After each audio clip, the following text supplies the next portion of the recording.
Brian Flores has been a renaissance for this Minnesota Vikings defense. But how is he doing it? In this video today, we're going to talk about that. We're going to talk about how the edge rusher room has been a massive impact for this Minnesota Vikings team and how continuity and communication have made a massive difference. The defense with Brian Flores has always been something of an enigma. And when you look at it across multiple iterations, where he started with the New England Patriots and then went 3 years with the Miami Dolphins, and then now the last 19 games with the Minnesota Vikings, you've seen a lot of similarities and a lot of differences because Flores does a great job of catering to the personnel that he has. And this year is no different.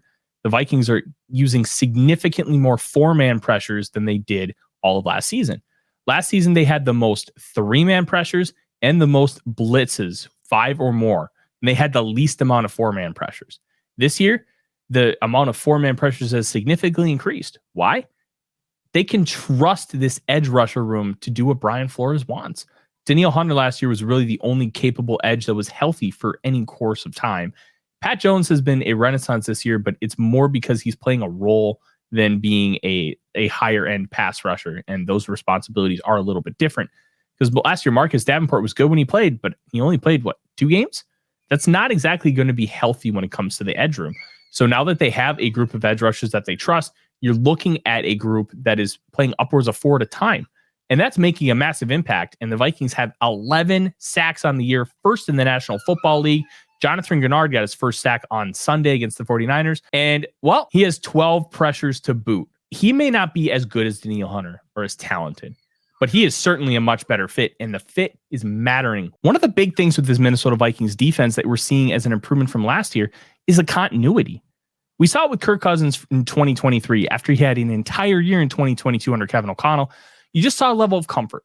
You saw a level of being able to make decisions and adapting and adjusting. And because of that, you saw growth in how he played the game. It made a massive impact until he tore his Achilles against the Green Bay Packers in Week 8. Now, with this defense, you're seeing a lot of similar things. You're seeing the pre-snap communication become extremely impactful and effective. The Minnesota Vikings, just watch them play defense. Watch them pre-snap. Watch them adjust and talk to each other and move and shift. Brian Flores seemingly has made this defense just a little bit simpler. And by making it simpler, you can do a lot of different things. You don't have to think as much. Thinking is bad on the football field. You need to think during the week. You need to react once you get out there. Minnesota Vikings are doing that. That's why they're first in the league in sacks. That's why they're top 10 in most takeaways. That's why they have only allowed 23 points so far this season for an 11.5 point average. The Vikings defense is here to stay. And Brian Flores is doing a tremendous job with these athletes.